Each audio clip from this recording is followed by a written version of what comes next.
All right, Kurt, thank you so much for being here today. We've never had a professional baseball player on, so this is a big deal to us. And I'm sure there's a ton that you can teach us about the wisdom of the game and then how you can apply it to life, because we're full count, 3 balls, 2 strikes, the biggest pressure in your life when you're playing baseball, right? And then how you can apply that to life. So if you could just go over your career overall in professional baseball and kind of how you got there from University of Arizona. Yeah. So actually, first of all, I wanted to say thank you for having me on the show. I love the title also, Full Count. In my opinion, in sports, that's the most, nerve-wracking, thing. It's almost like a buzzer beater, like the 2-minute clock on a football field. So that's kind of like our, do or die situation. Do or die, I like that. That's but I went to the University of Arizona. We won a national championship in 2012, so we put a feather in that cap. And then me and my teammates, we got drafted our junior year. I got drafted by the St. Louis Cardinals, and my first experience there was I got sent to Batavia. We were just talking about that earlier. Yep. And talking about housing and stuff. I was with a host family for my first time there with a roommate. Actually, we were both living in the attic. Oh wow! Yeah, and my my teammate didn't know a lick of English. Right. He was from I think he was from Venezuela, and he was just looking at me like, "Oh, pitcher?" I'm like, "Yeah." And then Do you speak a little bit of Spanish? I'm doing Duolingo right now, so like I'm trying to learn a little bit. Playing in Mexico now, Right. we had 3 kids in the house, and it was just every day was just random stuff. Like I would either walk into the door after a long game getting hit by Nerf guns, or a kid would be like, "Hey, come on, let's play. We're gonna play." I'm like, dude, this is not what I expected like professional baseball to be like. 3 balls, 2 strikes, pressure is on. This is where we discuss real estate, property improvement, and business. Together, we'll strategize on how to win. Welcome to the Full Count.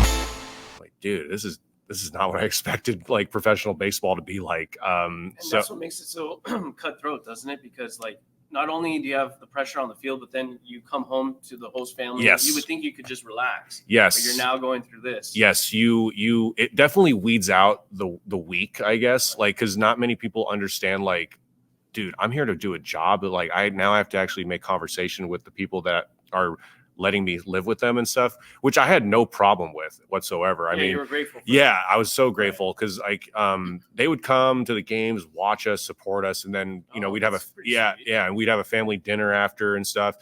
Sometimes you have a rough game, you don't really feel like talking, but you still have to muster up a little bit of strength left to like do it. So I mean, I'm super thankful for them though. Like it was a really fun experience. I just like experiencing new things, especially when it comes to like living in a different city, and just I met new teammates, and it was just I just thought it was a great time. Do you stay in touch with all the players overall? Like I know you've been on multiple teams, but so one of my teammates from college, Alex Mejia, he got drafted with me in the same year. So and he actually was playing in Mexico these last like 4 years. Right. So we stay in touch for sure. And other people, from organizations, like I still follow them on Instagram. I see them doing big things. Like, a lot of big leaguers are still playing. And also like guys from Indy Ball that I played with. I've had a few of my college teammates. When I got married in 2022, I had 3 of my teammates, be groomsmen. So you definitely meet a lot of people. And then over the years, you kind of fall touch out of them a little bit, but you kind of every year you just recycle a little bit and you just find new friends and stuff, which keeps it interesting. For sure. So yeah. No, that's awesome. And how about like the whole University of Arizona? Do you feel that helped prepare you for professional baseball, or is there like a big gap in terms of the skill set? So the one thing I took from it was like it definitely made you mentally tougher, like because I was in a very difficult conference where expectations were high. You're expected to win. In terms of like preparing for like the next level, I had like the repertoire to be successful, but I wish if I could say one thing to like young players, make sure you get a third pitch. Like I was a 2-pitch guy through and through. And you're a pitcher. Let's mention that too. Yeah, so I was a fastball, sinker, slider guy. So like I was just doing this the whole time, and I didn't have like a changeup, especially as a starter. You don't have that like, off speed to like back off guys, because now people are like, okay, he's either throwing everything away or going inside a little bit. So you need that third pitch to kind of offset your other stuff. And especially when I got drafted, the Cardinals actually saw me more as a bullpen guy because of my 2-pitch arsenal. Right. So, I was like, okay, my velocity goes up a little bit, but my stuff plays better. And I was just getting pulled back and forth, like into being a reliever or a starter. So like I was like a spot starter in a sense. How did you feel with that though, when they would constantly? It was definitely challenging, because it made me feel like I had to do two things. Like I was looking left and right at the same time. Like I was constantly thinking, okay, I have to, when I become a starter, I have to have 3 pitches. And then when I'm a bullpen guy, I don't have to worry about that. But I was starting more than I was relieving at the time. So like, I was almost like, can I relieve today, please? Like, I don't have to worry about throwing a changeup. But as I got older and realized like, okay, I really need to like take time out of the off season to like really work on stuff. So then I developed a cutter and then a curveball, and it started getting better. And then, but by the time like I figured it out, like I actually didn't tell you about this back in 2017. The reason why I got released was because I had the yips. And in baseball terms, that is a bad thing to happen. That's like, when I say yips, it means like I couldn't throw a pitch. I went like 50 feet to the left. Like, really? Yeah. And it happened so quickly. Like it, I don't think people realize like it happens at the weirdest, most random times. I was playing catch, and with one of my teammates that got called up. We got called up to a big league game during spring training, and Mike Matheny, our coach at the time, and Adam Wainwright were standing right behind us, and I almost hit them. And I'm like, oh, shoot. I'm like, all right, give me the ball back. I throw another one. I almost hit them again. I'm like, all right, we're done. No more. I'm not playing catch. You knew right there. And I didn't. I was kind of like trying to ignore it. I was trying to put it in the back of my head. So that's then, a mind effort. So I go. We do PFPs, which is pitcher fielding practice, and I'm doing one where I throw to third base, and I zooted it another one. I was like, oh my god, what's happening right now? Thankfully, we had an off day. Right. So the next day, I'm just throwing in a net, just trying to figure it out. And then the next day, I was supposed to pitch in the game, and I'm warming up, and it just happened like that. Like it. I tried everything. I was trying to like change my mechanics, trying to change my arm slot, trying everything to just throw it over the plate, and nothing was happening. And I had to go to my coach and be like, hey, I need a day. Like, and then like I get called up to AAA. I started off the season with AAA, and it kind of just didn't happen. And then like my coach called me and was like, hey, dude, we can't keep you. Like, we don't know what's going on, but we really just hope the best for you. And then, so then my agent at the time, who actually is in Beverly Hills, they're called really? Cool. They're called Beverly Hills Sports Council. I'm not with them anymore, but like they recommended me to play Indy Ball, so I went to Indy Ball, and that was the next chapter of my career. After 2017. After 2017, I went straight into Indy Ball that summer. Went to Sioux City, Iowa, where you're going to hear a lot of small town cities from me. That's my next housing situation, where I had a host family again in a renovated barn, actually. Hey, that could be kind of cool, though. Maybe, depending what you mean by renovated. So it was a house. It was like a house, like American Psycho on a hill house. And then down the hill was a renovated barn where another family lived.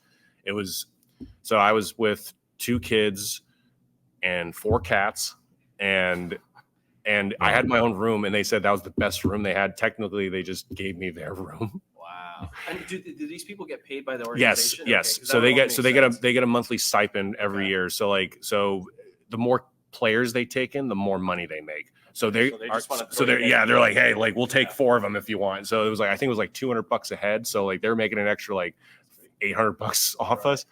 But it was really hard because like I also the walls were really thin, so I could hear everything. So like I would hear them like, oh, Kurt didn't didn't look good today. Like, you Are know, you I was fucking like, serious? Really? I'm like, hey guys, I can hear you over there. And they're like, oh, sorry, Kurt.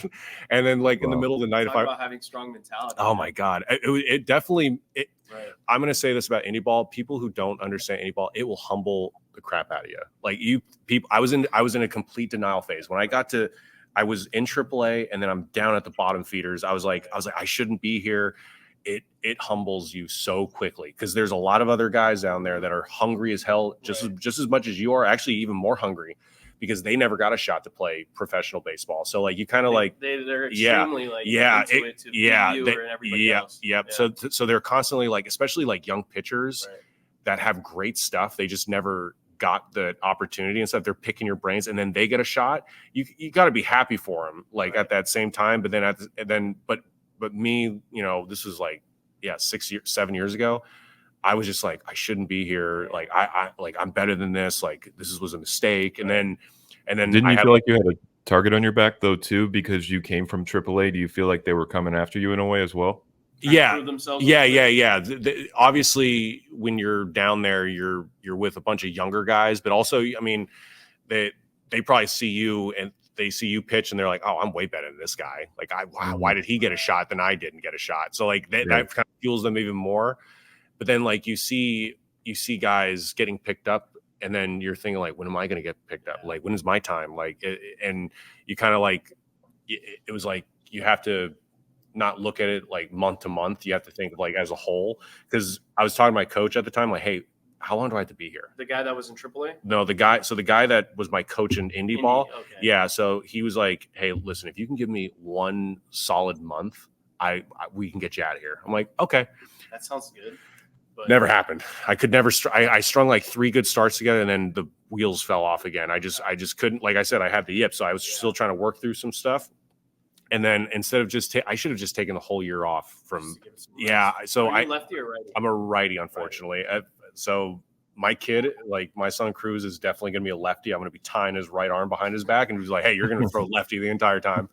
But anyway, like I kind of wanted to like wipe that from my memory. So I went back to school to Arizona. I wanted to finish up my degree, and then so I just wanted to like just go somewhere where I felt safe and welcomed, and you know, like everybody knows me there, like, you know, the athletic department, like, oh, welcome back, Kurt, like you're here. I'm like, so like I was excited to be back, and then I was an intern strength coach for my athletic department, which I thought was awesome. Right.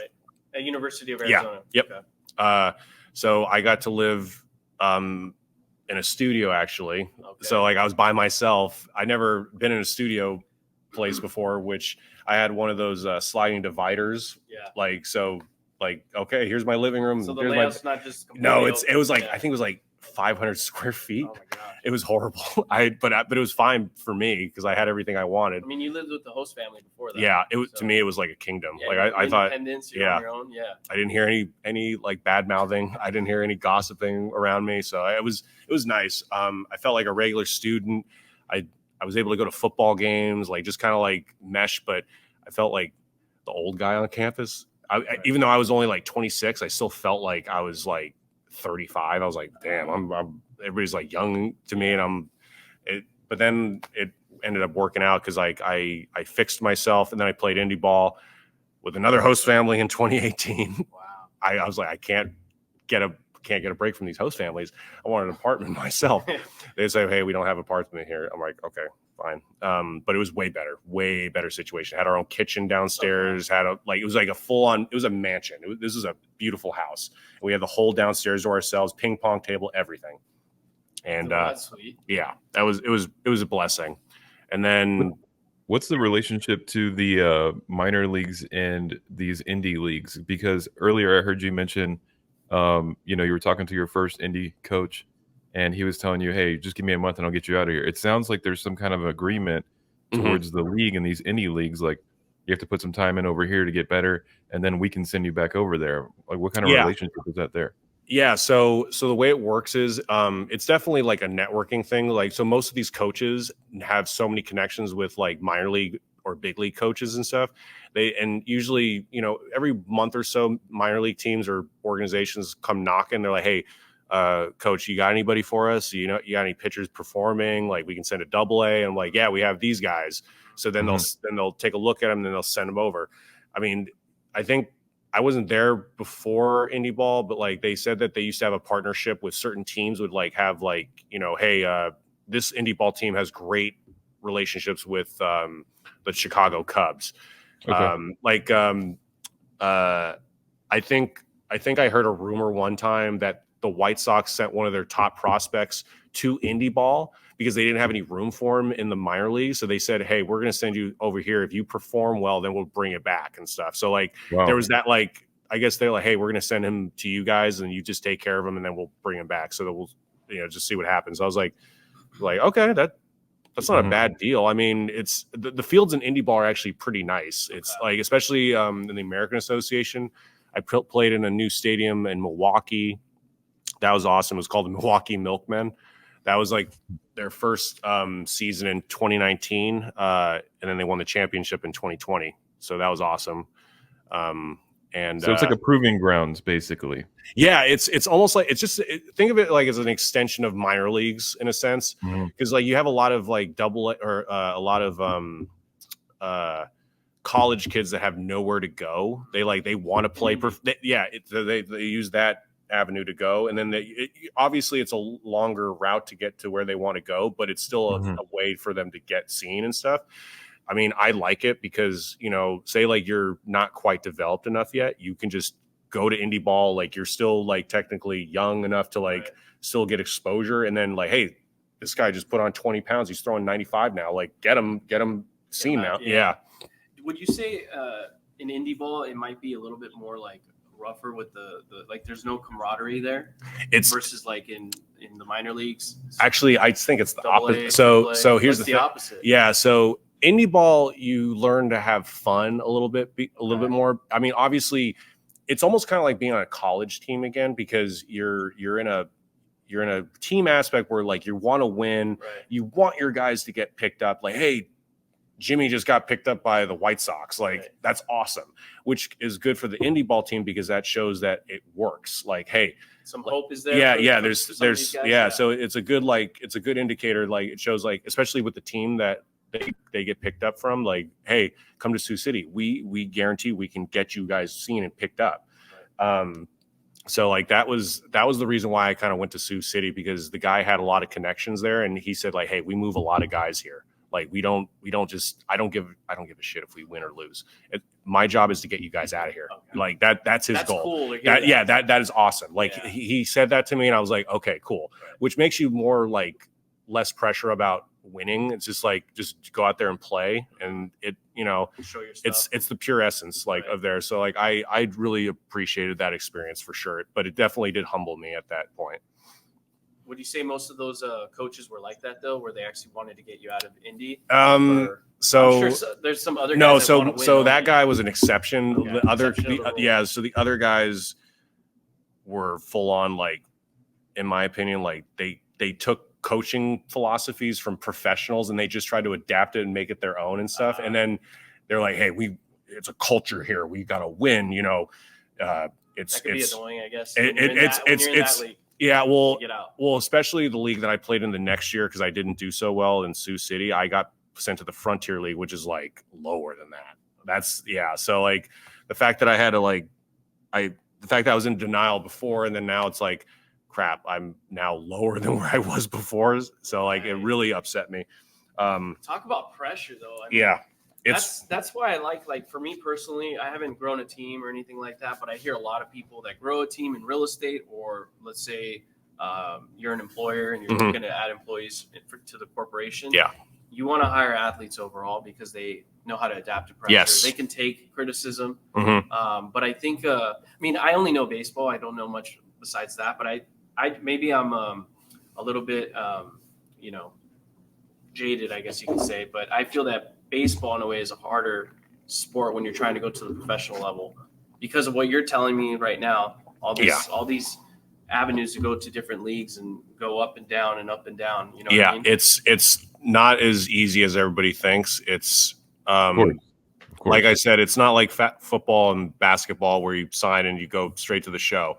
Let me actually read the statistic off from what I saw. Hopefully this is true. Maybe you'll know. Maybe you can tell me if I'm wrong or not. But basically, it says high school players to get to the professional baseball. I've heard this, yeah. It ranges, though, supposedly. Yeah. From 0.02% to 0.5% of high school players will get to professional level. Yeah. And then for high school players to get to an NCAA university division, in general, it's 5.6%. Okay. Division I baseball from high school, you're looking at 2%. Wait, what was that one before? So from high school just to university baseball, any like division, it's 5.6%. Okay. From high school to Division I baseball, it's 2%. Yes. And then this is a general is what they did. So if you're playing baseball NCAA to get to professional, it goes up 10%. It's 10% in general. If you go to D1, right. Yes, yeah. That's about right. I mean, that's really fucking low, though. Yeah, it is low, like, but it's your chances of becoming a professional baseball player is like very minimal. Yeah, and then you get the guys that are drafted to make it to the show at even lower than that. So like, because you have to remember, like, there's a draft every year. New guys are coming in every year. That means all the guys that came in before, they get weeded out. They just get pushed back. Like for me, like I lasted 5 years, and I thought it's funny. I thought at the beginning, it was kind of like high school, like, oh, I'm a freshman. Okay, next year I'll be a sophomore. Next year I'll be a junior. And then hopefully by the show, I'll be a senior. You just keep, like, as you get older, I should be going up the levels.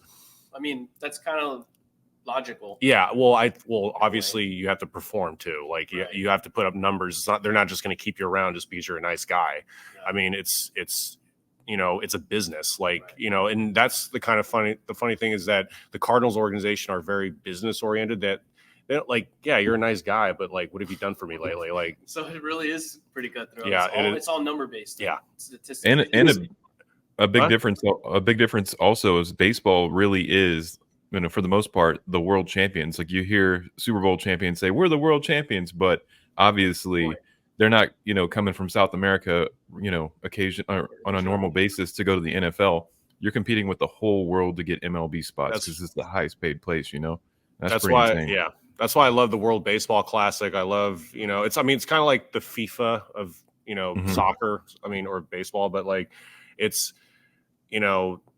I don't think people really like give baseball enough credit in terms of like everybody thinks like everybody's like, oh, it's an American sport. I'm like, actually, dude, it's everywhere. Like even Dubai just started having a professional baseball thing. They just had a showcase in November, and they're trying to get people over there to play baseball because it really is a popular sport.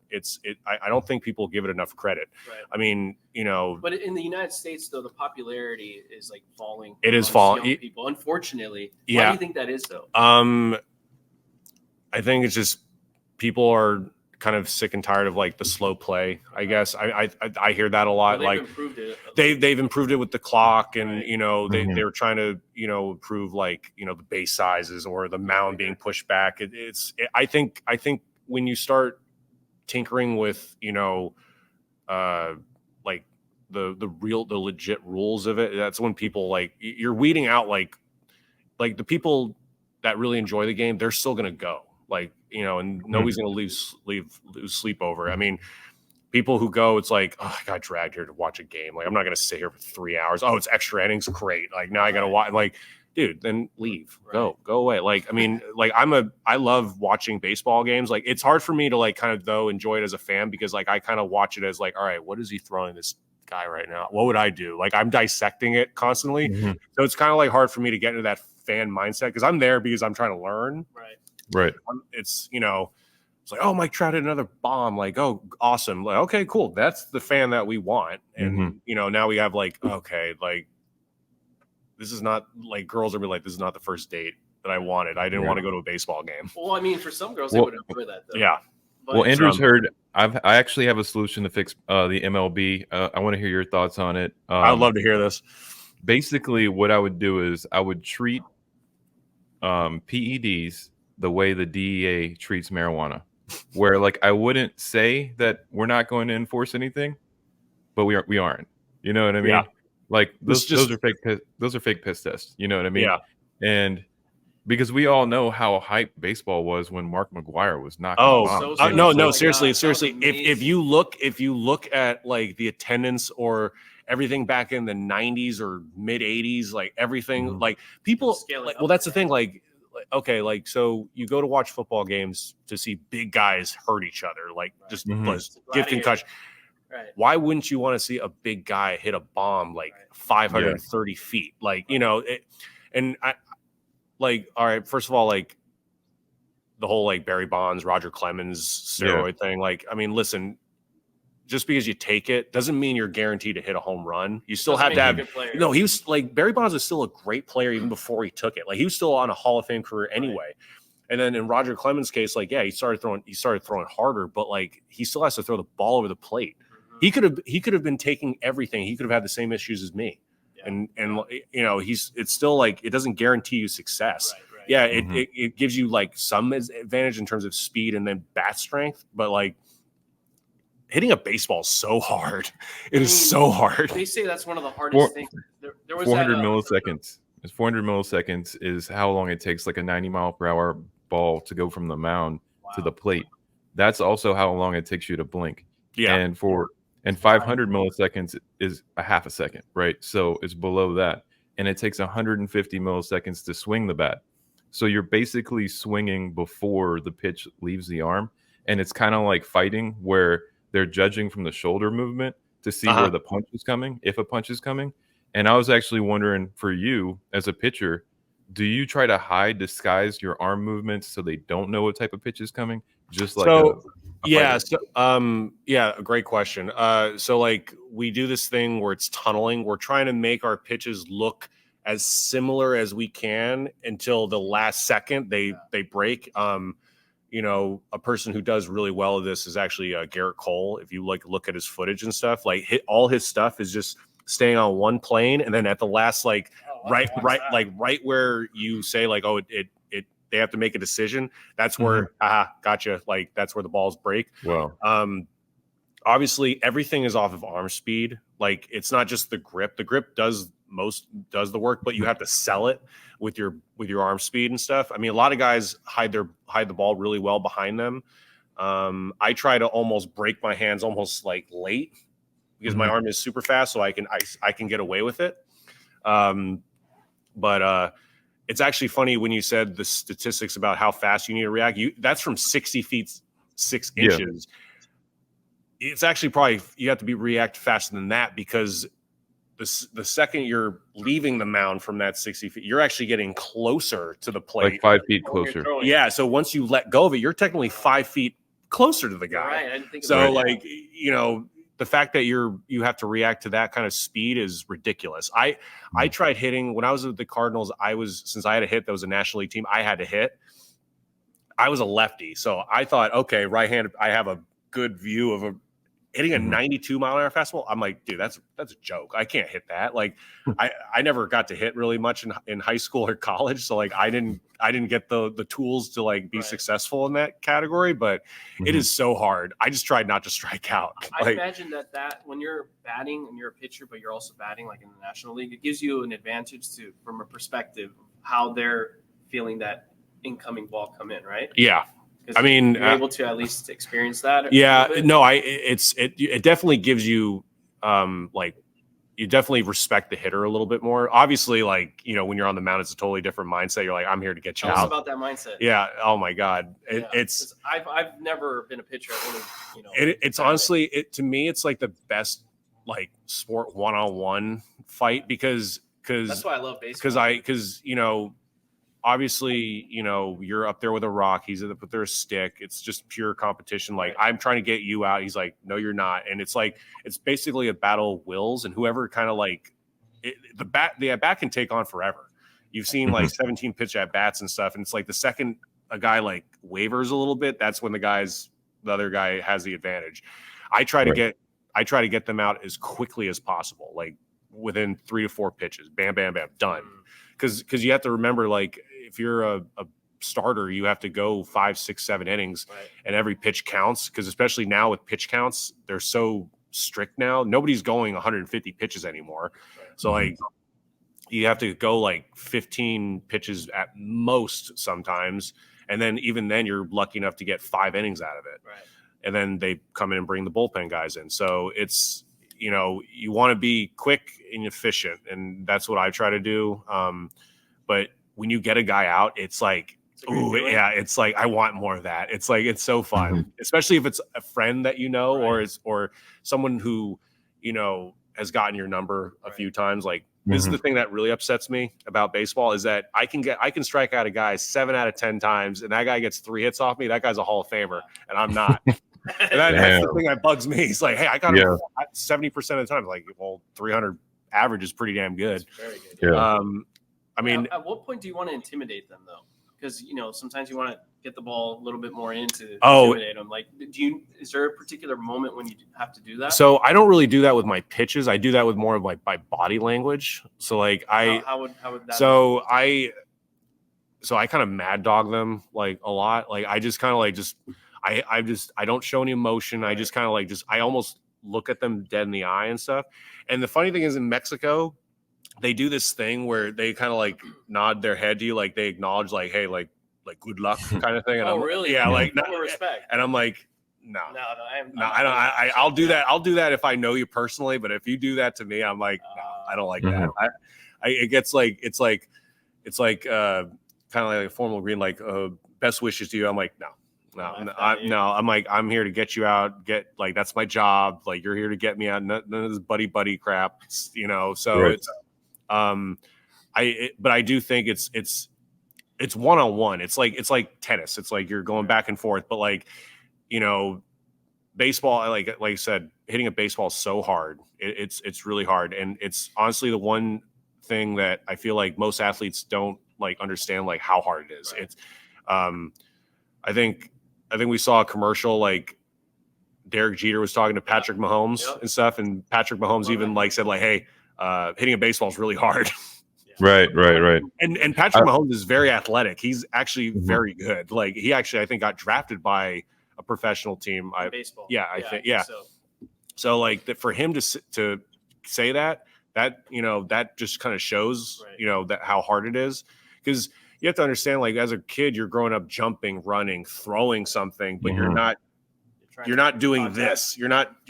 This is hand-eye coordination. This is a very unorthodox movement. Like unless you're using a sword, but like but you're not using both hands. Do you think that requires a lot of like a natural ability of talent versus skill to be a good batter? Because I think it's kind of talent. Like it's got to be pointed a little bit.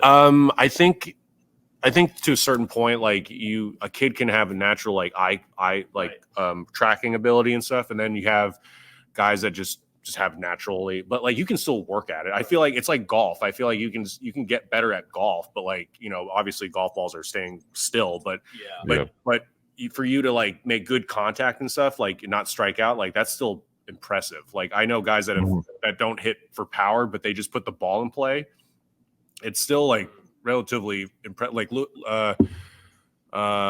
there's a guy in the big leagues right now. I think he's with the Marlins. He's like the batting title holder is like Luis Araves or whatever. He's hit like 330 the last like 2-3 years and stuff. He doesn't hit home runs. He hits like 3 or 4 every year.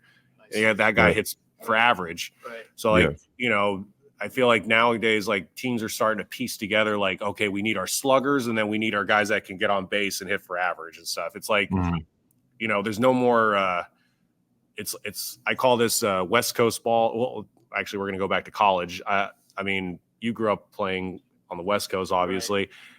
Right. Is it true that a lot of people like West Coast players from like the East Coast? No. So I was told that constantly in college. So West Coast, in my opinion, is known as playing small ball, and then East Coast is more of like, all right, get 3 guys on, big bomb boys gonna hit a bomb for us. It's like nowadays West Coast ball is like, all right, get a guy on, sack him over, hit a double, like kind of just playing chess. And then interesting. That's what I've noticed when I was growing up. Like, everybody's like, okay, we're gonna put a bunt on and then we're gonna hit a sack fly and then get the guy over. All right, got to run. So I think most of the best players come from California, Arizona, Texas, Florida, and New York. like in my opinion, because those are the big like hubs. Like that's where all the showcases are. Those are where all the big time colleges are usually at. That's where the most scouts are. Like that's the thing. Like everything is about exposure. It's like, because I went to one in Florida when I was in high school. We bought a plane ticket. Like I wanted to invest. Like, listen, you want to make something of your career, you got to invest a little money to get seen and stuff. That's why Perfect Game is so successful, because like they market themselves so well. Like, hey, we're going to get all these kids, and we'll promise that they'll get some exposure, at least for colleges. Yeah, I played in Texas, and to your point earlier about one thing I learned is, my dad was very like, he promoted anything I wanted to do. So he told me, hey, you can play any sport you want. And I made a very big mistake because, I started out playing football, tackle football in New Orleans, and then went to basketball, did hockey. And then by the time I'm in my like sophomore year, hey, I want to play baseball. And, I was good on defense, but as far as hitting, I tear it up in the batting cage. But all of these kids had been growing up playing baseball. You felt like left behind a little bit, or like you're like late to the show a little bit? I think so. Absolutely. Like sure. I just didn't have all this experience that these people had at swinging this bat at these pitchers. I didn't grow up. I didn't go from T-ball to that point. You know what I mean? I started there. And our team was great. And we went to a championship, and I didn't go on purpose because I didn't want the team to suck. You know what I mean? Like I intentionally bailed on that game. Very commendable of you. I mean, get that ring. Yeah, exactly. Like for me, I could never. I don't know if I could ever train myself to be a hitter. Like it's funny. My parents had this like dream. Like, okay, well, why don't you can go back and be as a hitter or an outfielder? I'm like, make it back to the show. I'm like, I'm not Rick Ankiel. Like I'm not going to go back and be like a reborn player. There's no way. I'm a pitcher. Like my body is like shifted, and like I can't my shoulder is never going to be like back like this. It's constantly going to be slunched over like this, no matter how many chiropractor people I see. I'm just built. You feel like you had to sacrifice yourself to make it far in the baseball world. You have to sacrifice your body, and you might not make it there in time based on how long your body holds up in that process of trying to win it at this level. It's a high risk, high reward gig for me. Like I had to sacrifice so much growing up. I didn't have a social life. I never went out. I never partied. I never hung out with friends really. I just kind of stuck with my like, hey, listen, I want to be a professional baseball player. This is what I have to do. This is what I have to sacrifice. I have to do this. And like people kind of like took that the wrong way sometimes. They would think like, oh, Kurt doesn't want friends and all that. Yeah, oh, Kurt's too good to be hanging out and drinking with us. I'm like, no, I'm like, I was saving myself for my next big thing. Like I did, like, and it was high school. Like I didn't give a crap about high school. Like, so to some people that's life. Yeah, I know. That's like, oh yeah, like that's high school ball. Yeah, it's like you grew up in HB, right? Yes, okay. I went to Edison. Okay. So like Beach, but then when I got to college, that's where I blossomed. That's where like I was able to like, hey, all my hard work is finally paying off. Now I can reap the benefits. I can actually, have a beer a couple, once in a while. I can hang out with friends that I know who have worked just as hard as I have to get to this point. Like I was surrounded by guys that like gave a shit. Like, and that's why we ended up winning a championship, because we bought into everything. And that's why all the guys that got drafted, they all made it to the show. Like well, besides me, but like that's why I was surrounded by good guys that made me look good. That's kind of like how you got very close though. I was close. You were in AAA. Yeah, Cardinals. But like I said, you feel like you're knocking on the door, but there are guys below you that are younger. They got more talent than you, and they're just the front office just waiting for something to click in them. And like if they just stop walking a few more guys, if they just start throwing this pitch more, they're gonna leapfrog you, and you're gonna be like left on the back burner. That's why it's like, oh crap, I have to really like do something special. And it's funny, like, so you're gonna find this very interesting. So this is like right when analytics started coming into, like, they were in their infancy a little bit. So back in 2015 or 16, they started breaking down like ground ball rate, strikeout rate, and walk rate. And they said, if you can do 2 of these things, you're going to make it to the show, like easily. Right. So they said, they were like looking at my numbers. They sat me down like, all right, Kurt, your walk rate is 3%. I don't walk many guys. Your ground ball rate is 58%. That's really good. But my strikeout rate was 14%. And what's normal for strikeout? Strikeout rate's anything above like 20, 24, and then sometimes 30. Oh, so I was so what they don't tell you is, yeah, you have to do 2 of these things, but they really care about is walk rate and strikeout rate. They don't care about ground ball rate. And I'm like, wow. what? You told Did you learn that later? Yeah. You told me I was supposed to be successful in 2 of them. He's like, yeah, but what does that tell me if you're giving up 58% ground balls? That means some of those balls are going to trickle through the infield. That doesn't, like, you don't factor that in. Yeah, you get weak contact, but that doesn't guarantee that's an out. Right. Like your saving grace is you don't walk anybody. Like that's like, yeah, you get hits and stuff. You don't let the inning progress. Right. But you also can't get that strikeout where you need it. Like you got guys on second and third, and you got to get a punch out with 1 out. You don't have like, and that's where I was like, oh wow, so you lied to me. So I was just kind of like, yeah. So, and I tell that to everybody. Like, listen, work on walk rate and strikeout rate. Like, yeah, get your ground balls if you can. That's why Mexico is so crucial, because nobody gives a shit about strikeouts. They care about just getting outs. Nowadays, we're like, when I go play there, because I'm a bullpen guy, I was a closer last year. Right. So I didn't strike out many guys. I just got a lot of weak contact, and balls did not go anywhere there. So like I would give up a hit, I'd get a double play, and it would be over. And I'd be like, okay, there's my ground ball rate statistic right there. Yeah. Wow. But it's, it's totally different now. The games now has changed so much. You can go onto Twitter and you'll see guys putting up videos of themselves like, hey, here's so-and-so. I throw 92 to 96 with a slider that breaks this. And it's a marketing thing. They don't even have to go to college anymore. All you have to do is just show them to social media, and someone's like, hey, this guy Someone just will pick them up. well, yeah, if you saw this video a few years ago, this guy went to a baseball game and he pulled down like a 97-mile-an-hour fastball on that throwing thing where you go like you throw in the cage or whatever, and the guy gets signed. Wow. And I'm like, okay, I got to go to a baseball game. What do you think about like someone coming up though in high school? They're really good. Would you still recommend at this point to go to university, Division I, and play? Or would you tell them something different? Well, based on what you just told me now. So I had the same opportunity when I was in high school. My coach, actually, one of my travel ball coaches, he kind of keeps giving me shit about this. He's like, because I was in the 6th round. I signed for like 150 or whatever it was. And the guy I could have gotten you 250 out of high school. And I'm like, yeah, but I also wouldn't have had the experiences. I wouldn't have had my degree. I wouldn't have had I wouldn't have been able to win a championship and all that. And he's like, yeah, that's all well and good, but you would have been in the system earlier. You would have probably gotten more hands-on, like getting better with all your stuff. Because like I said, I was a 2-pitch guy in college, so nothing really changed for me until I got to pro ball. So I could have had those 3 years to like work on stuff. And I'm like, my biggest regret was not going back for my senior year of college.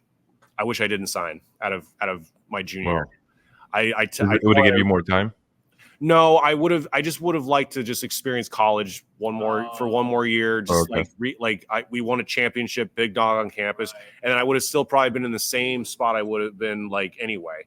I was putting up good numbers as a senior. Probably I would have gotten drafted like, not maybe top 10 rounds, but something close to that. And I still would have probably gone up to AAA and been in the same situation. But I would have had my degree 1 year earlier, and I would have been able to, like, if I say like I didn't pan out with baseball, I could have been able to find a job somewhere probably quicker. But how does that work though, in terms of like when you're in that situation, when you had to make that decision? Is there anybody there that gives you that advice, or do you go to multiple people? I was projected to go top 3 rounds my junior year. That's at least what my agent told me. And then I was on the phone like with my dad, my coaches, and I was like, Dad, like I thought I was going to be. It was like the 3rd day or 2nd day or whatever it was. I thought I was going to go in the top whatever, and I was like, should should I go back? Should I go back to school?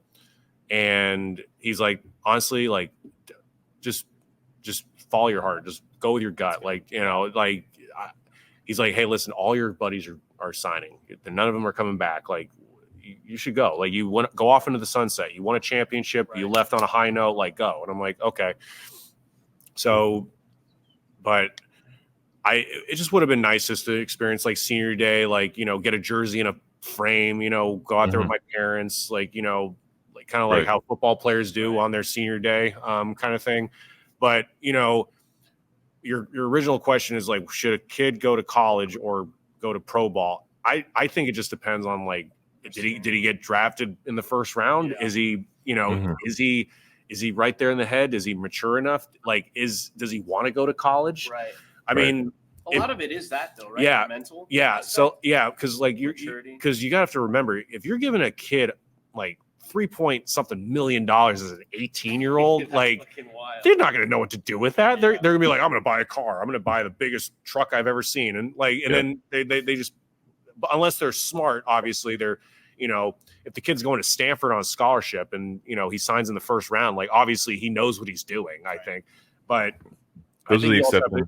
Yeah. But I also think you have to work on your negotiation. Like, all right, hey, like I want this team to pay for our schooling. He was supposed to go to Stanford. I want him to still go to Stanford.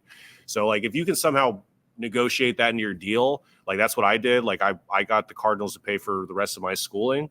That's, you know, that's worth it then. But yeah, I truly think like, if you're not ready to take on like those big boy responsibilities, like you're in the workforce now, you're getting W-2s every year. You're paying for rent. If you're not with a host family, you have to make decisions because you're not with mommy and daddy anymore. You're off there in the Midwest, like with in the middle of nowhere. Yeah. In the middle, like you got like, I don't know how to cook. I don't know how to like you're that's tough because you got I didn't know how to make mac and cheese when I was a freshman. I'm like, Mom, how do you make this? I got to boil water. Jeez. And then finally I figured it out. But like, that's the kind of stuff. Like I didn't do laundry. My mom did my laundry. I didn't like it. So like it's, you know, it's a grow up thing. You want to go to school. Like I want kids to know like college is good. Like go get your degree. Like, you know, baseball is still going to be there, but you have to also put the work in for it. Like you don't just think like, okay, well I made it. I don't have, because I saw so many guys in college, like think like, you know, they're just happy to be there. And our coach, Andy Lopez, he's probably one of the all-time great college coaches.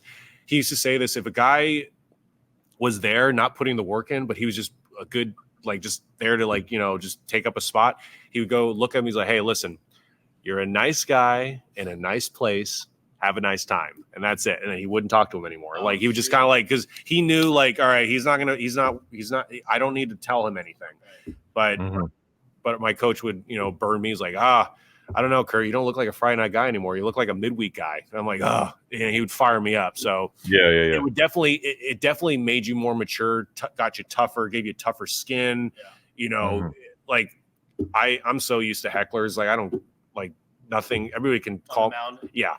Especially in Mexico now. Like I can sometimes hear like so much. But I can't fully understand them at the same time. So I'm like, okay, cool. You know, you keep bringing up Mexico and I love it because there's this, Vice documentary about basketball tournaments in Mexico, and I'll give it to Andrew so he can pass it along to you because it's honestly probably my favorite documentary, and a lot of the players that are in there are like, for instance, people who got, you know, who didn't make it in the NBA very long, or they were from the G League, and they go out there and they compete in these tournaments in Mexico, and but some of them are just like these traditional families in Mexico where the dad passed the gift off to the son. And so some of them are competing, like they're leaving their house, they're paying to get into the tournament.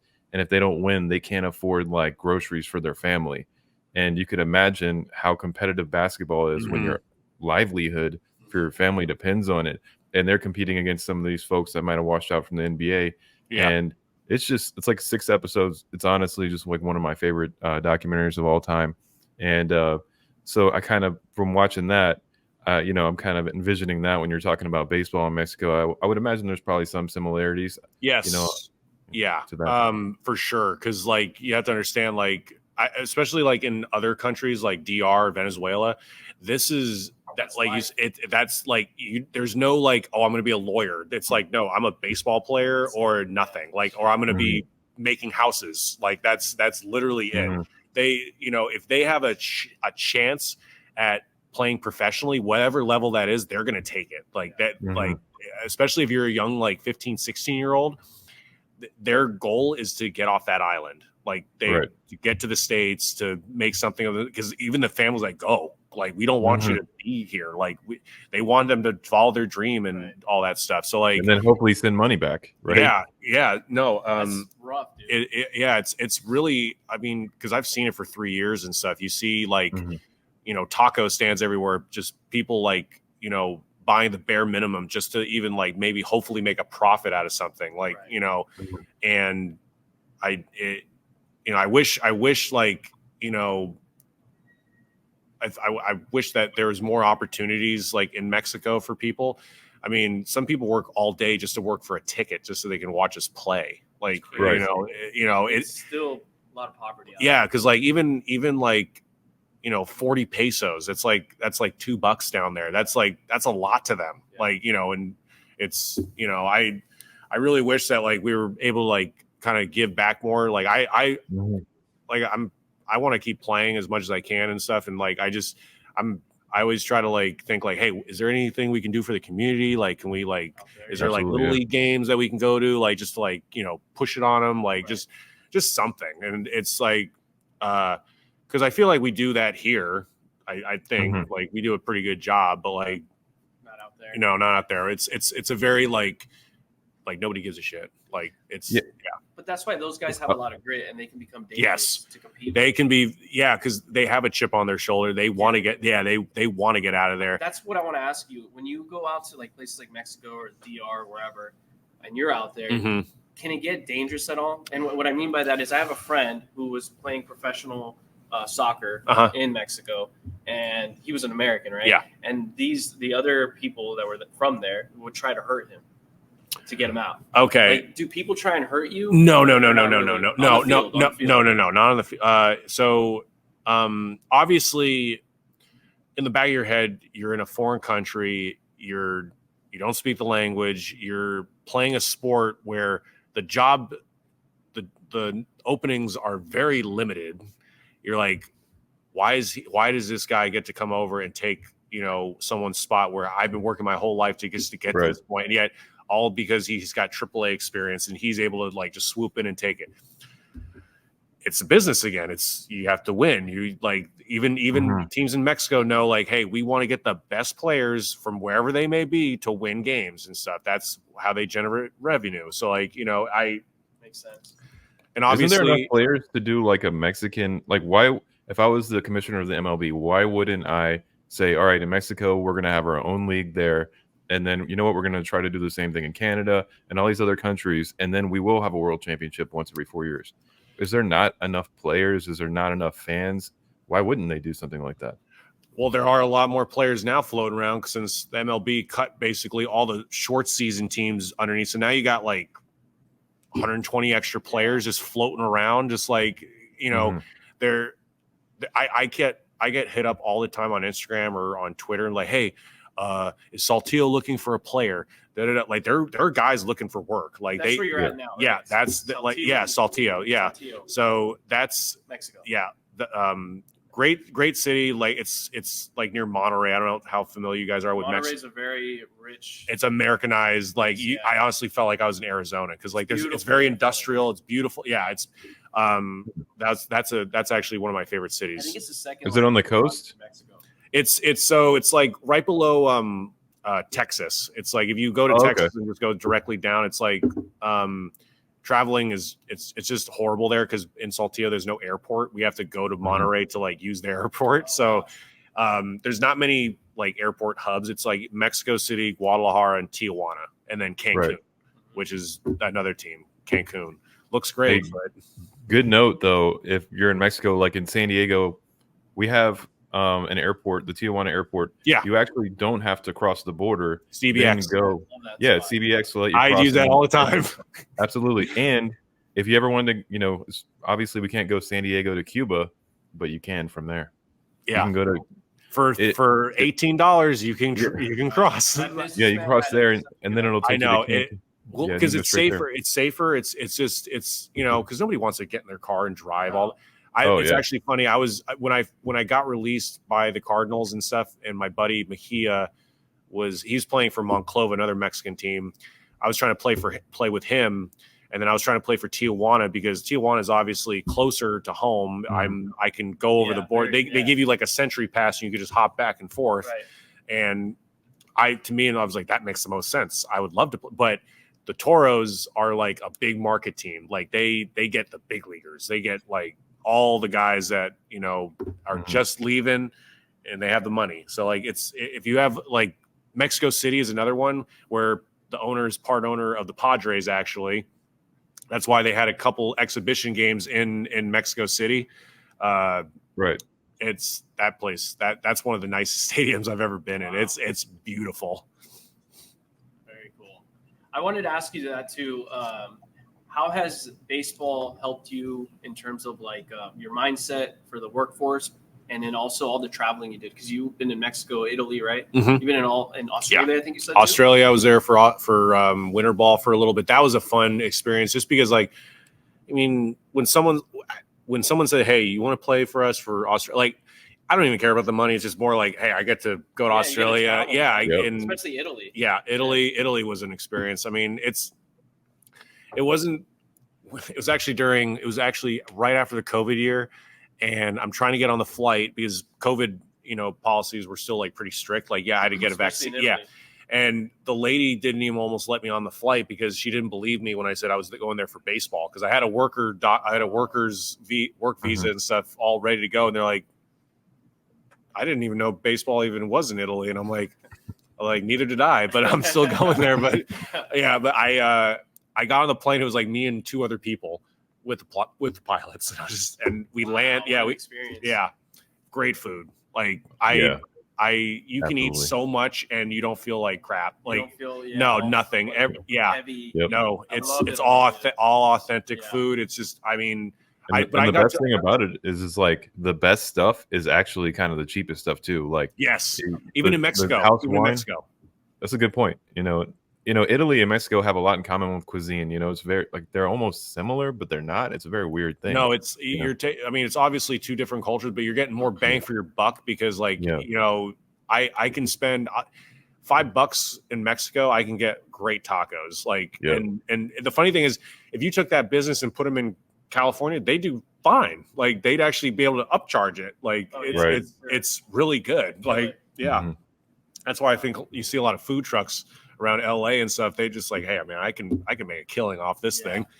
But let's be honest, San Diego has better Mexican food than LA. I mean, come on, we all. What do you think about that? I don't know. I think it's an objective fact. LA's got a pretty deep demographic of like cuisine. But you're near the border though of Mexico, so you guys can get more crap. That's what I'm saying. That is true. I think the closer you are, the better it is. Yeah. That's true. Those tortillas stay warmer when they come over. No, but it's honestly, like I was telling Andrew earlier before this podcast, like Italy was supposed to be my like last hurrah, but then I found out like, hey, Team of Mexico wants you. Do you want to go? And I left. Like Team Italy though was like really upset though because like they're like, why are you leaving us? I'm like, because this is like the Yankees calling me and I need to go. So like, I'm not, you guys are paying me in pasta and pizza. That's not going to pay for the bills back home. Right. And they were like, they wished me luck, but they didn't like that I just left. But the funny thing is the money down in Mexico is it's crazy. Like they pay players like 5 figures down there. Like it's nothing. And it's some guys even make over 20 grand. And I'm like, oh my God, because you got to remember some people play winter ball too. So the guys can make like 60, 70 grand in summer ball, and then they can go to winter ball and make more money because when you go to winter ball, I guess they make more money in winter ball. I still don't understand how that's possible, but they make more money in the DR, Venezuela. Yeah, I wonder why. like that money. It's crazy because like I this game has given me so much. I've loved playing, and it's fun. I used to love playing just because I liked playing and competing and stuff. But now it's like the financial is starting to kind of finally catch up with the passion a little bit, which is finally something that I've been trying to work towards. And like I said, you just got to be patient. Like, and if you chase something long enough, something good will come from it. So, I mean, have you thought about documenting it so that you'll have a career after a career? Like, start documenting your experience now, for instance, on YouTube, and then wait, what? Like, yeah, Trevor Bauer has a really good YouTube channel where he kind of he's been documenting since he's been in the Dodgers, but. This journey you're going on, you're in Mexico. I'm telling you, it's an interesting journey that a lot of people would like to learn about. Yeah, no, I mean, I'm not technically technologically savvy like Bauer is, like with GoPros and drones and stuff. But like I think if you have like the material and you have a story and I think a lot of people are making good money off of social media now. It's crazy. Right. Like, I mean, I honestly, I have a good feeling about this podcast. I feel like, especially with more people coming into it and like getting an inside scoop of like what it is like. Cause I think it's a good indicator of like, wow, baseball is a grind. People like, people have to claw their way up and stuff. Like finally, like a few years ago, housing is finally becoming available for the young guys that like can't afford it, because like there are guys that get drafted for like $5,000 and they can't afford to live in a nice apartment like all these other guys that got signed for like millions of dollars. And then finally, I guess like last year they finally upped the player salary from like, now it's like 40 to 60,000. So you like can barely afford like an apartment? No. Like, well, the thing is like your salaries back in the day were like based off where you were as at the level. So like a low A, I was making $1,600 a month, and then every year you get like a couple $100 extra. I see. So now guys don't have to work at a grocery store in the off season. They can train, they can get bigger and stronger, and they don't have to worry about thinking like, oh crap, like I have to do this. Oh no, I actually have money coming in still. The Brewers are still paying. Like, okay. So being like a little bit of level at ease. Yeah, absolutely. Now well, I wish they did that when I was playing, because then I wouldn't. Then I wouldn't have had to feel like, because my parents were always like, "Are you going to get a job?" I'm like, no, I want to work out. I want to train. That's the good thing about living at your parents' place for a little bit, though, because you save money. But if I would also advise kids when they do sign, invest your money, at least half of it, or at least a sum of it. Because I invested half of it with my uncle. He works for Morgan Stanley, and it's constantly growing. Yeah. And you're comfortable like with where your future is heading. Like you're not going to be in trouble as soon as no team wants you to play anymore.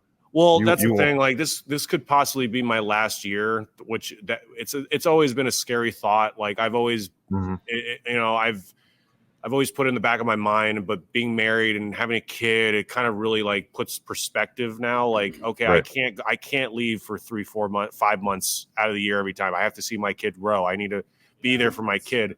No matter how good the money is, you have to make sacrifices. My wife has made sacrifices for me, and I give a lot of credit to her, because, not many wives put up with this stuff. Like it's, I've seen many people get divorced over this. Like, like, oh, you're picking baseball over me. Like, I'm like, well, I'm here to pay the bills. Like, so you don't have to work and stuff. Like, but you also have to be there, as a father figure, to be there.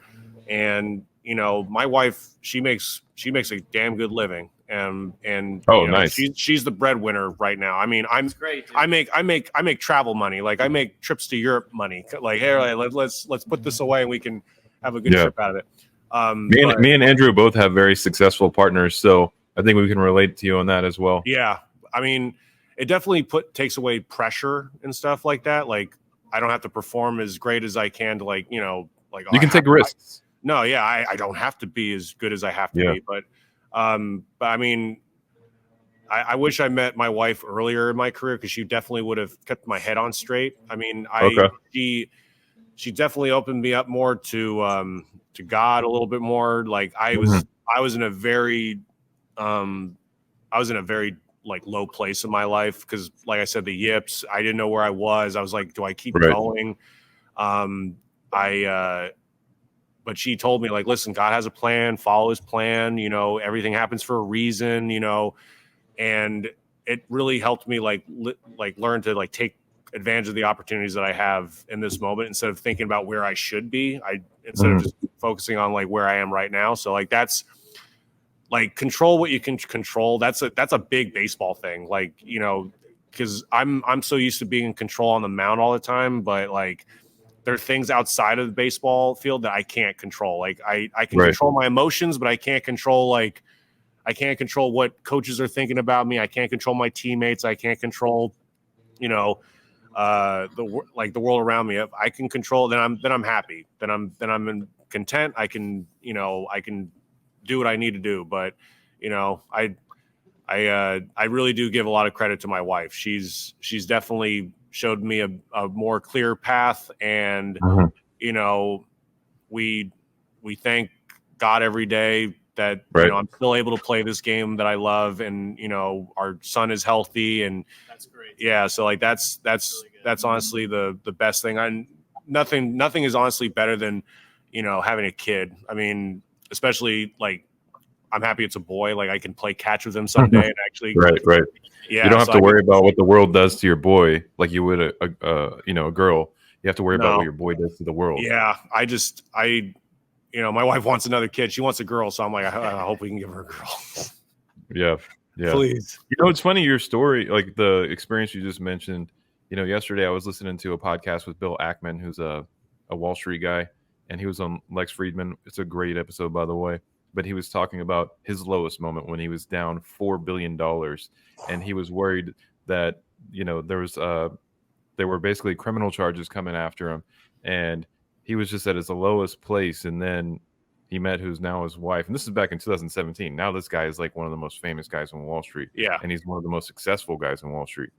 But he was talking about how he met his wife, and he learned a lesson. And I think you might have, you know, learned the same lesson in that process, and maybe not have said it out, but he learned at that moment the way to get from that negative 4 billion, from all those problems, was to just do a little bit every day to make the situation better.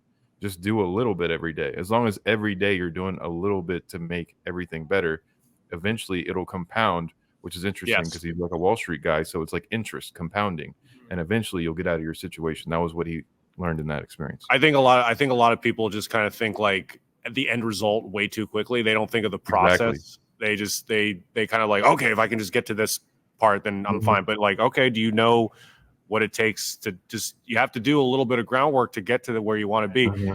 That's why, like, you know, I ask kids all the time, like, how many of you guys want to win? They all raise their hands up so quickly. And I'm like, all right, here's another question. Do any of you guys know how to win?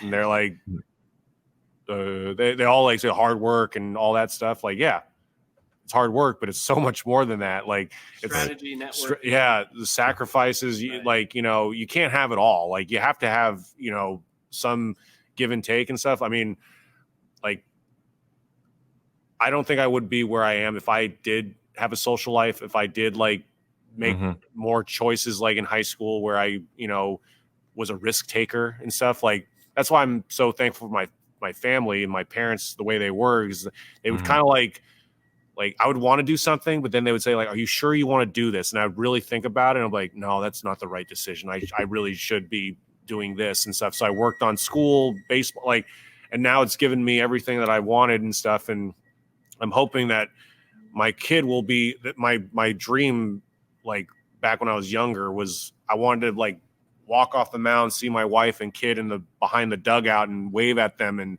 like, like in the MLB, or it could be Mexico. I mean, it's still there. Like, I still want to do something with it, but it's just, you know, like I said, sometimes you just have to, you know when like it's enough. Like it's like I've done a lot in baseball where like I feel like I can walk away and feel like good about it, but it's like you still get that itch a little bit, because I had one of the best years of my life last year, and it's like, oh, I want to keep going. I could do better, like, you know. And that's the hard struggle. It's like, you know, hard, yeah, I know. It's not like a Michael Jordan or a Derek Jeter career where like you've accomplished so much. You don't have to play anymore. You don't have to. Like, nobody's gonna fall. Like, nobody's gonna lose sleep over it. But like, they get to leave on their own terms and stuff. Like, you know. So I want to do the same thing.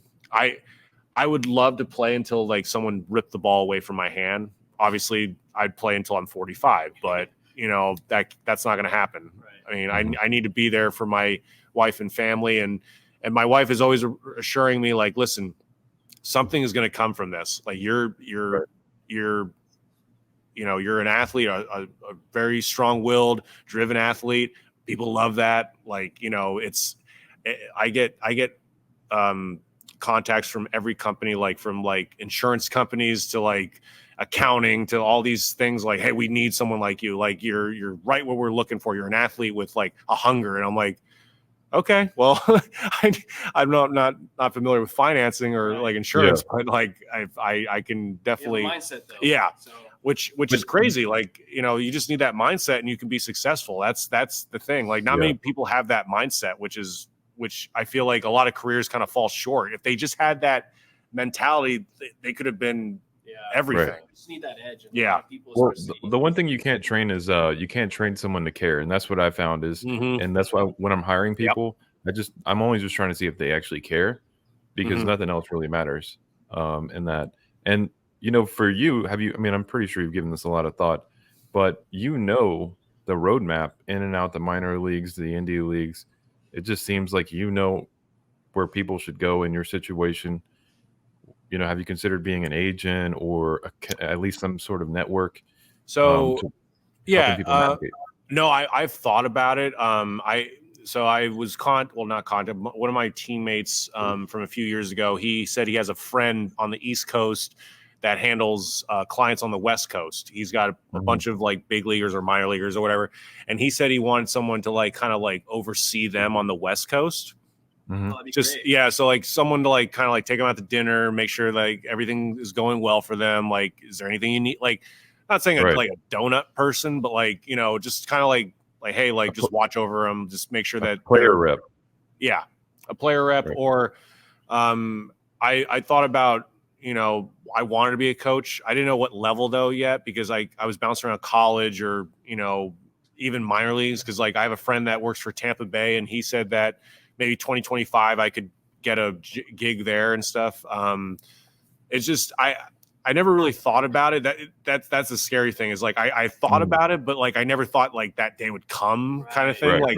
I was always like, I always felt like, you know, I was going to have this Peter Pan syndrome the entire time. Like, I don't want to grow up. I want to keep playing until, you know, I'm dead. So like, you know, it's not obviously going to happen, but like it's like, if you still got it, you can do it. But sometimes it's like you have to swallow your pride and ego and just say like, no, like I said, it's enough. It's fine. So that's why I'm like hoping I have a good year this year. I can, you know, hold my head up high, and, you know, unless the big leagues are calling me, then obviously this would be it. So that's why like I got this glove this year, you know, dedicated to my son, got Cruz on there. So sweet. Yeah. So I'm super pumped to use this thing. As someone like you, it's a pro. For me, it took like 2-3 weeks when I was getting. It takes a while, especially the leather that you get. It takes longer. I mean, I usually just play catch with it naturally. Some people put it in the oven, which I don't know why. Like, they just put cream on it and just throw it in there like a piece of bread. A lot of Latinos do that, no? Yeah, a lot of guys, like, players. Some of them have hammers. Some of them, like, Alex Rodriguez did some crazy. It's funny because I did all the things that you guys are talking about right now when I was trying to get a glove ready. I had hammering it, putting the oven, wrapping it. You know what I mean? I did all kinds of crazy putting stuff. 15 baseballs in there just to shape it. Did that? Yep, I did it all. Yep. Baseball players are weird, man. Like, my superstitious too. Oh my god, my wife wore a necklace, and I still do it even to this day. So I used to watch the same movie for the love of the game and eat a bowl of mac and cheese before every game, and it never. And I used to sleep with the baseball. Like, I used to take this to my bed and put it like near me and stuff. And then when I got to college, my coach was like, no, stop. That is weird. Don't do that anymore. Like my teammates were trying to steal the ball away from me, just trying to mess with me. And I'm like, stop it. Like this is like, and That's because awesome. this is the ball I would take into the game. And I would be like, all right, I built a relationship with it. I got to know it a little bit. I know every seam on this ball. And then I think it's a good strategy. And then the first pitch of the game, the guy fouls it off. And I'm like, shit, like I lost it. Now I got to build up a relationship all over again. Yeah. It's my wife is constantly like, you guys are weird. Baseball guys are like locker room weird. Like I can't picture NBA or NFL players being like this. I'm like, yeah, it gets weird in the clubhouse. Like just guys just like talking about random stuff. Like it's just guys have weird superstitions. Like I'm trying to remember one. There's like so many of those. Like some guy like has to paint his toenails a certain color, like on his left side because it like helps him drive off the mound or plate. I'm like, okay, I never thought of that one, but cool. It's just, it's a fun game. It's an unusual game. It's, that's why it's America's pastime. It's because it's like apple pie. It's that whole American dream thing. Before we wrap it up, I wanted to ask you because this is full count, right? So, what was like your most like full count moment in your career where it was absolutely gruesome, but you prevailed? I'm sure you have a couple of those. Oh my God! So I full count moment. I gave up a 17 hit game one time in college. It was, as my coach would call it, the most horrible, beautiful game I've ever pitched. I threw 9 1/3 innings and I gave up 17 hits. Damn. And they're all singles. And all singles. And it wasn't necessarily a 3-2 count moment, but it was the game testing you, like, because it all happened in one inning. So I gave up. Wow. I didn't give up 17 hits in one inning, but I gave up 17 hits collectively, and I gave up all my runs in one inning. And I just kept on pushing and pushing and pushing. And I pitched all the way up until the 9th inning, and then my coach said, "Hey, can you go out for the 10th?" And I go, "Hell yeah, give it to me. It's mine." And we ended up winning. We ended up winning the game. And the coach on the opposing team was saying, I got to give that guy a lot of credit. He just kept coming after us, kept on coming after us. He didn't nothing wavered him. Like it didn't matter if we got 5 hits in a row or like he just kept on coming after. And that's what I liked about it. I liked imposing my will on the guys. I liked, putting pressure on them. They're like, dude, you got to get in the box. Yeah. So and that was a game that we had to win. And then when we won the next game, then we went to the College World Series, and then that snowballed us. So that's kind of that starting point to get. Yeah. It's not necessarily one count. It can be a game. Like it can be the whole game. Like, people ask me like, what's a good pitcher? I'm like, honestly, you're going to have, you break it up into 3s. You're going to have a third of your starts are going to be great. A third of your starts are going to be miserable. What do you do with that third? It's up to you. So it's like, I just try to like do the best I can. I try to be 66% good, and I'll be good. So, Did you feel like in that inning, like there was never a moment for you where you were like, you know what, today's not my day. This inning is getting bad. You never had that feeling like, I hope they just pull me out right now. So I had one of those. I did have one of those in Milwaukee in Indy Ball in 2019. I was really upset because obviously I wasn't having a great day. I was actually pitching really well. I pitched 5 innings, and then the guy said, "Hey, can you go out?" And I was tired. I threw like 100 something pitches because the guys were fouling off so much stuff off me, so they were just wearing me down. And I gave up like 5 runs, and after the 3rd run, I was like, "Are you guys not going to come get me?" Like I kept on looking into and nobody was warming up in the bullpen. I was like, you guys are leaving me out here to dry. And you know what the pitching coach said? "Oh my God, I'm so sorry. I thought you were at 80 something pitches. You were at 120. Like, so the guy completely forgot I threw a whole other inning. He thought I was still, my pitch count was low. And then that like ruined my like stats for a while. And I'm like, I was really upset. I was just like, wow, this is not professional at all. Like even even the bullpen guys are like, dude, get someone going. Like we gotta, Right. because we were still trying to win the game. I think we were like up by like 1 run, and it was. And just, that could actually probably injure you too, right? Oh yeah. Well, that's the thing. In the minor leagues, they had a rule that if you threw anything over 30 pitches, you're done. You're not going out there for another inning. You're done. Yeah. Like if you throw 30 pitches, you're done. I felt like I was way over that. But yeah, it's a grind. I mean, but I will tell you one story. It's actually messed up. This is the opposite. Remember I told you that Indy ball teams are geared to get guys out. Some teams don't do that. Some teams will lie. And wow. So we were on a bus heading to an opposing team, and I was sitting in the front, like kind of in the front. I was behind the coaches. I was kind of like eavesdropping a little bit. I was like listening in, and our pitching coach said that he got a call from the Dodgers, and he said, "Hey, the Dodgers called. They want to know if we have anybody for Tulsa, which is AA. Do we have anybody?" I was thinking Miles Smith, and Miles Smith was pitching unbelievably. Like he was our closer. He was throwing like 94, 96, like just disgusting stuff. And we thought, and I was like, oh, Miles for sure. Right. And our coach goes, "No, we don't have anybody. We don't have anybody." And I'm like, I was almost gonna be like, "Stop the bus." I'm like, "Are you kidding me? Like you're saying no?" And like, and I told Miles this, and he goes, "Are you kidding me?" And I'm like, "I'm not. I'm swear to God, they said no, we don't have anybody."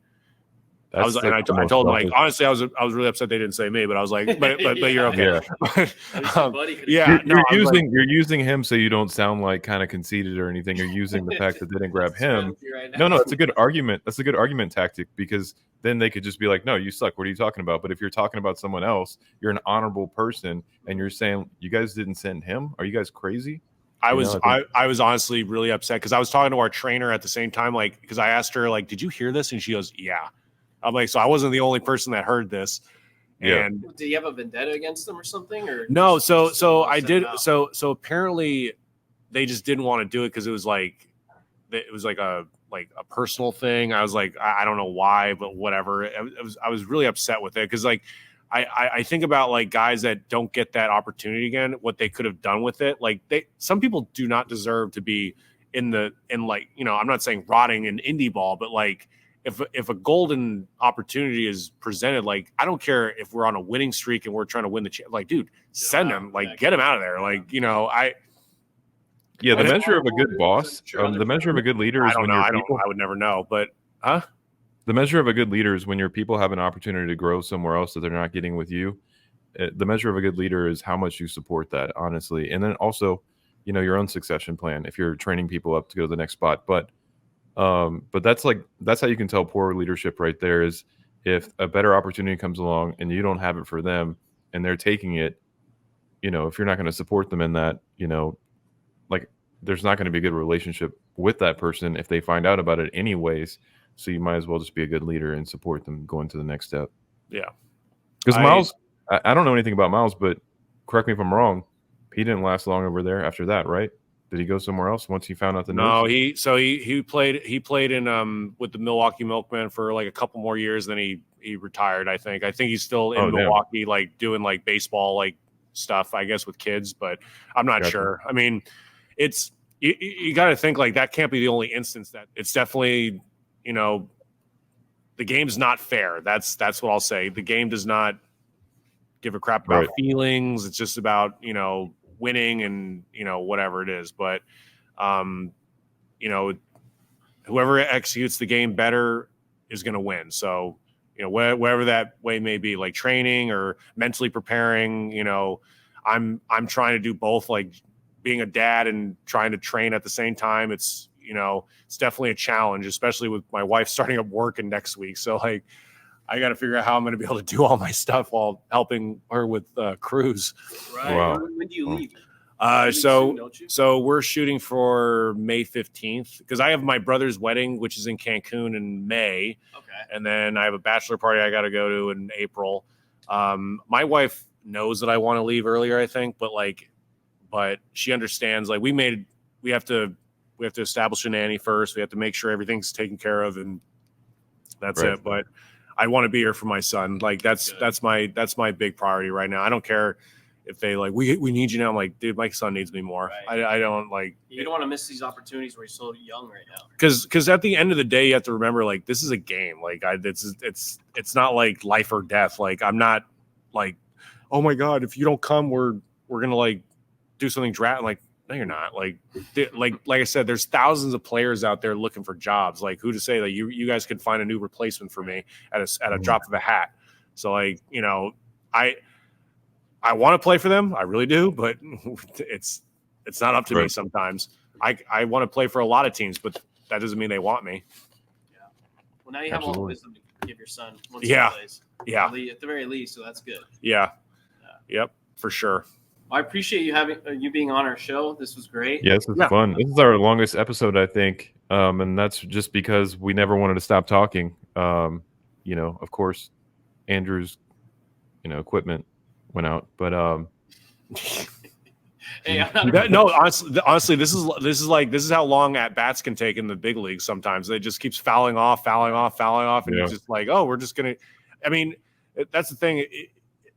That's why I love baseball so much. There's so much to talk about. There's so many different ways that this podcast could have taken. We could have talked about, more real estate in Mexico. We could have talked about Canada. We could have talked about Australia. Italy. Geez, I feel like I've been in every type of house. I still have probably, and we won't do it today, but I probably have an hour's worth of just like topics to talk about. Yeah, that we could have just gone easily to.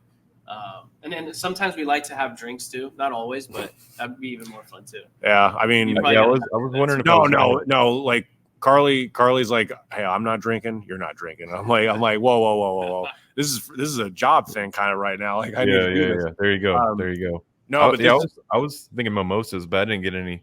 I was thinking mimosas, about it though. Yeah. My wife loves mimosas. No, honestly, this is actually really cool. Like, I love this dynamic. I like the fact that it's bringing, baseball, to the surface for what it really is, because, a lot of people just see the glamour and like the chains and, the cars and like the $1 million the Ohtani deals and stuff. Like, nobody really dissects like the lower. That's why I was always like thinking like there's an MLB network and stuff. I was always thinking like there should be like a minor league network where like there's guys that like never really made it, or like they did make it, but they had like their cup of coffee, and then they just talk about like who do we got in Birmingham like throwing this week? Oh, we got so and so. He's next on like you just like kind of giving like the inside scoop of like what minor leagues is all about. I was like thinking like, okay, well, what city are you going to go to? Oh, we're going to go to oh my God, Little Rock, Arkansas. That's where the I think that's where the Seattle Mariners AA team is. So it's like there's so many cities out there that have baseball teams like everywhere. And UFC made it to where it was the Ultimate Fighting Championship because of a reality show. When you were talking about that indie ball, I mean, that just sounds like a reality show waiting to happen. Well, it's crazy. Like you go to like these teams and stuff, which obviously everybody's trying to market themselves. Like, especially if it's a low market team, they're going to eat that crap up. They're going to be like, oh yeah, put on a GoPro, follow us around, see what it's like to be in the life of a minor leaguer. It's ridiculous. Like you're going to see how big of a difference is with the high budget teams and the low budget teams. Like the Oakland A's, like I think they've fixed it up a little bit, but when I was playing against them, oh my God, it was these guys were not being treated right at all. Like horrible fields, bad locker rooms. I mean, it was and that's not just them. Yeah. Oh yeah, Moneyball. Yeah. They might get a bigger budget now when they go to Vegas. Which it seems like they are. I really think a change of scenery would be good for him. Obviously, though, they change the name though. The Las Vegas Gamblers.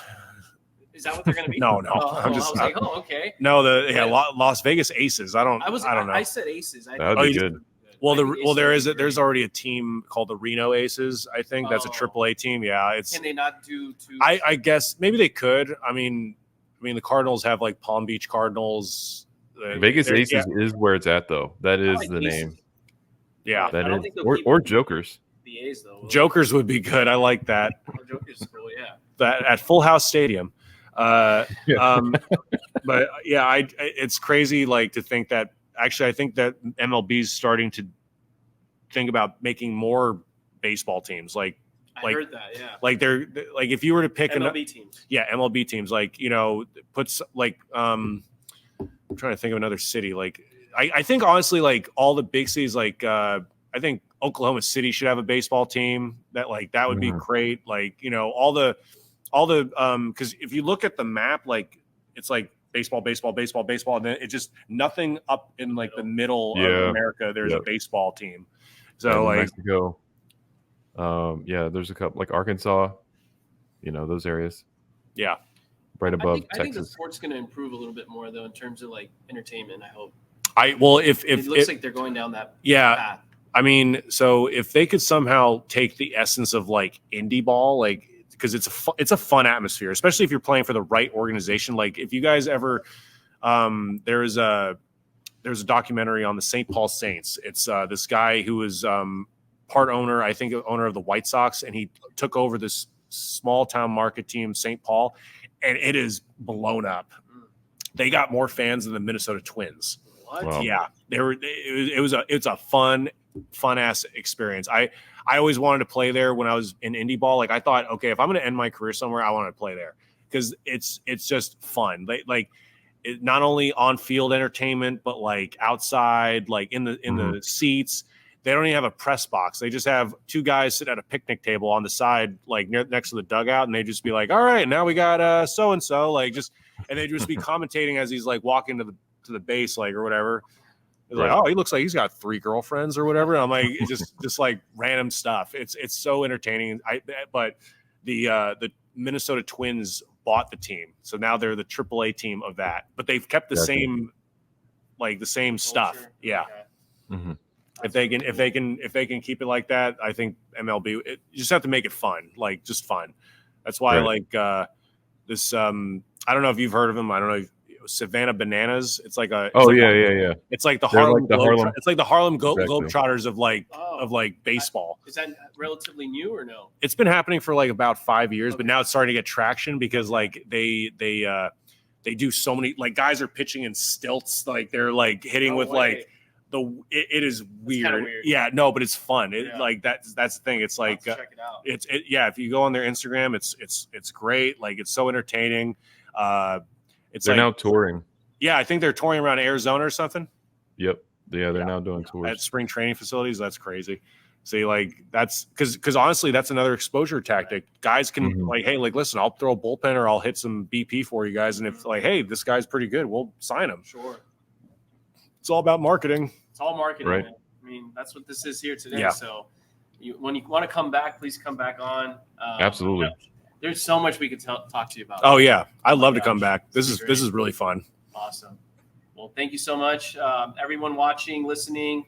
Like, subscribe, and share with your friends. If you have any questions for them, please ask them. Kurt, thank you so much. Thank you so much for having me. Yeah, man.